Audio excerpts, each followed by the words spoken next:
안녕하세요. 최인원입니다. EFT와 화관으로 모든 분들이 건강하고 행복하고 성공하는 삶을 사시기를 바라면서 오늘 방송을 시작하겠습니다. 엄마 뱃속 트라우마 치유 EFT에 나오는 내용을 바탕으로 할 건데요. 122쪽에 나오는 낙태 생존자 증후군입니다. 엄마가 나를 낳지 않으려고 했다거나 아니면 낳을까 말까 망설였을 때 그때 그 상황에서 그 태아가 갖게 되는 심리적 상태를 낙태 생존자 증후군이라고 하는데요. 이게 평생을 지배합니다. 가장 심각한 심리적 문제에는 항상 엄마 뱃속 트라우마가 있고 그 중에서 가장 많은 비중을 차지하는 게 낙태 생존자 증후군이다. 저는 이렇게 보거든요. 거기에 대해서 오늘 설명드리려고 하는데 한번 들어보시죠. 읽으면서 설명드리도록 하겠습니다. 낙태 생존자는 낙태 트라우마로 어떤 생각과 감정과 신념을 갖게 되는지 여기서 구체적으로 설명해보자. 나는 낙태 생존자가 특징적으로 공유하는 심리 상태를 낙태 생존자 증후군이라 부르는데 다음에 구체적으로 그 특징을 나열해 보겠다. 처음에 할 거는 낙태 생존자의 자아상입니다. 내가 나를 어떻게 생각하느냐. 나에 대한 생각, 가치관이 자아상인데 낙태 생존자는 어떤 자아상을 가지느냐 그것을 설명드리도록 하겠습니다. 나는 못나고 부족하다. 나는 쓸모가 없다. 나는 살 가치가 없다. 나는 내가 싫다. 이런 신념을 갖게 되고 이것은 자기 혐오, 자기 비난, 자살 충동이 되죠. 만성적으로 자신을 혐오하고 자신을 비난하고 자꾸 죽고 싶어하고 실제로 자살하기도 하고 낙태 생존자 상당수가 자살을 합니다. 실제로 심리상태 분석해보면 여기에 대해 자세하게 한번 설명해 보겠습니다. 아기의 자아상은 아주 단순하게 형성된다. 엄마의 반응이 자신의 가치라고 여긴다. 엄마가 자신을 예뻐하면 나는 소중하고 가치 있다 라고 판단하고 반대로 엄마에게 거부당하면 도대체 내가 얼마나 가치가 없으면 엄마마저 나를 거부할까 라고 생각하게 된다. 당연히 거부당한 태아는 자신을 세상에서 가장 가치 없는 존재로 여기고 이런 자신을 맹목적으로 비난하고 거부하게 된다. 심하면 자기 파괴나 자살 충동까지 느끼게 된다. 이런 심리로 가장 많이 나타나는 병이 우울증이다. 우울증은 기본적으로 자기 혐오가 심하죠. 두 번째, 낙태 생존자의 자아상. 이런 내가 부끄럽다. 절대로 나의 못난 점을 드러내면 안 된다. 이런 신념이 수치심, 완벽주의, 강박증이 됩니다. 왜 이런 심리가 되느냐? 또 설명을 드리겠습니다. 엄마에게 거부당한 아기는 자신이 아무짝에도 쓸모없는 한심한 존재라고 믿게 되는데 이것이 바로 수치심이다. 그들에게는 자신의 존재 자체가 수치스럽기 때문에 절대로 이런 자신을 보이면 안 된다고 믿는다. 늘 맹목적으로 혼자서만 벌거벗은 듯한 부끄러움이나 수치심을 느껴서 항상 자신을 감추고 포장하려고 애를 쓴다. 또한 실수를 하거나 허점을 보일 때마다 자신의 못난 점이 드러나서 버려질 듯한 공포심을 늘 갖고 있어서 항상 완벽하게 하려고 애를 쓰게 된다. 이런 심리로 각종 강박증, 발표 불안, 시선공포, 대인공포증, 틱장애, 번아웃 등이 잘 나타난다. 낙태 생존자는 수치심이 엄청나게 큽니다. 거부당한 게 내가 못나서 그렇다. 그래서 못난 내가 나도 너무 싫다. 부끄러워 죽겠다. 이런 느낌이 있거든요. 게다가 내가 못났고 이 못난 모습을 들키면 버려질 거다. 이런 두려움이 있어요. 수치심과 버려지는 두려움. 이게 엄청나게 강한데 제가 상담한 낙태 생존자들은 자기 자신을 쓰레기다. 난 내가 쓰레기 같아요. 난 내가 싫어요. 대놓고 그렇게 얘기를 합니다. 저는 그런 말 들으면서 자신이 자신을 어떻게 저렇게 싫어할 수 있을까 이런 생각을 처음에 많이 했는데 상담을 워낙 많이 하다 보니까 많은 분들이 자신을 싫어하면서 살고 있구나 이렇게 생각하게 됐고 자기 혐오가 상당히 많이 퍼져 있는 현상이다라는 것을 알게 되었습니다. 세 번째 자아상입니다. 밉보이면 끝장난다. 잘 보여야 한다. 아무에게도 미움받으면 안 된다. 이게 이제 바로 착한 사람 증후군이죠. 태아는 기본적으로 모든 가족에게 환영받기를 원한다. 혹시나 가족 중의 한 사람이라도 자신을 거부하면 세상에 태어나지 못할 수도 있기 때문이다. 특히 낙태 위기에 처한 태아는 가족 중 어느 한 명이라도 자신을 거부할까봐 온 신경을 곤두세우고 있다고 말해도 될 정도다. 이런 심리 상태가 출생 후에는 주변 모든 사람의 평가를 지나치게 의식하는 것으로 변화된다. 미움받지 않기 위해서 요구하지도 못하고 거절도 못하는 이른바 착한 사람이 되기 쉽다. 자신의 욕구와 감정에 솔직하지 못하고 늘 타인의 욕구와 감정에만 귀를 기울이다 번아웃이 되는 경우가 많다.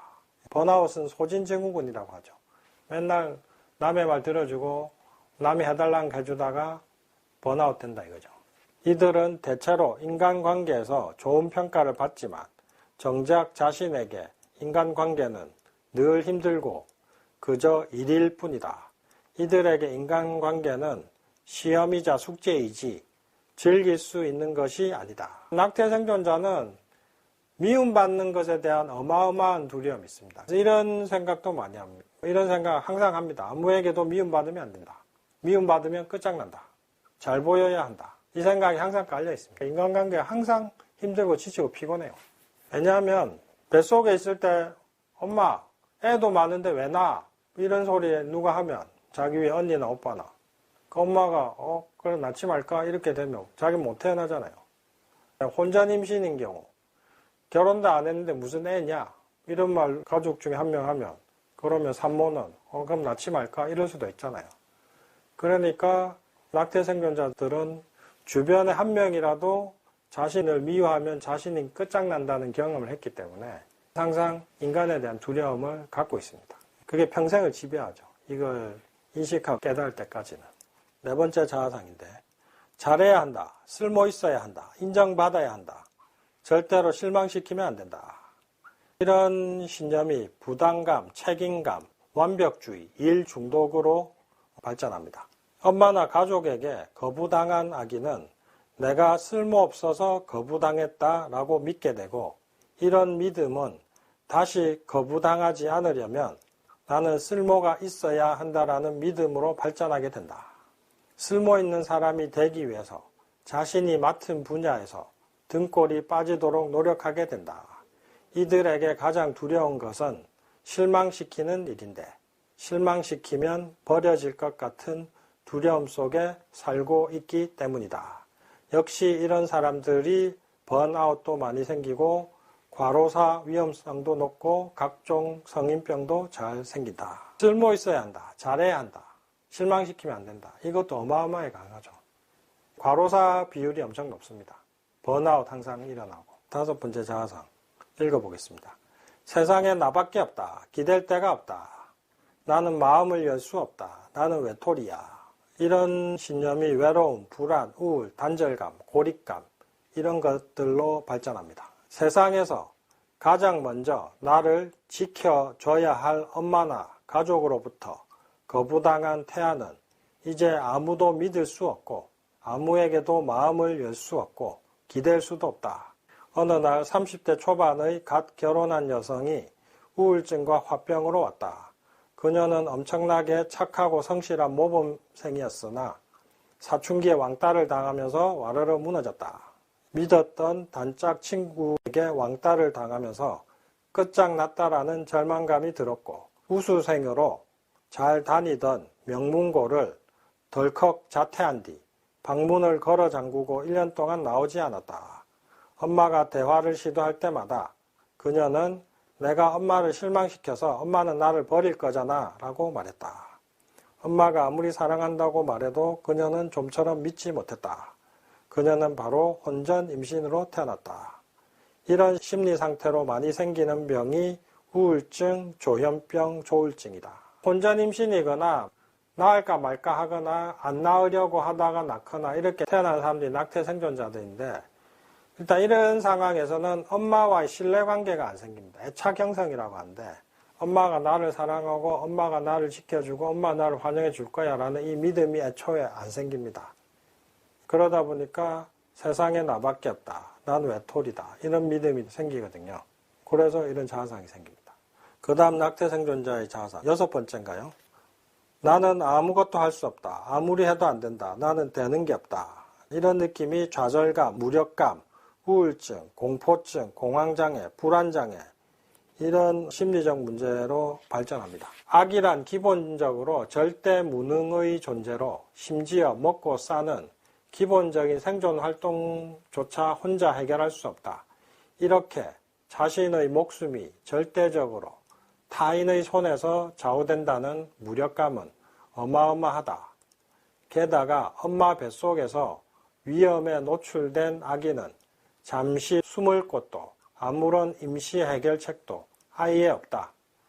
이런 무력감과 죽음의 공포가 결합되면 그 영향력이 엄청나다. 연쇄 살인범에게 사로잡혀서 꽁꽁 묶인 채로 흰자가 가득한 눈을 희번덕거리며 살기를 뿜는 살인범의 처분만 기다리는 희생자의 마음 상태를 상상하면 거의 비슷하다. 이런 심리 상태로 많이 생기는 병이 우울증, 공포증, 공황장애, 불안장애다. 태아는 기본적으로 절대 무능의 존재거든요. 엄마 뱃속에서 태아는 도망갈 수도 없고 숨을 수도 없고 엄마를 말릴 수도 없고 아니면 다른 가족을 설득할 수도 없고 아무것도 할 수 없습니다.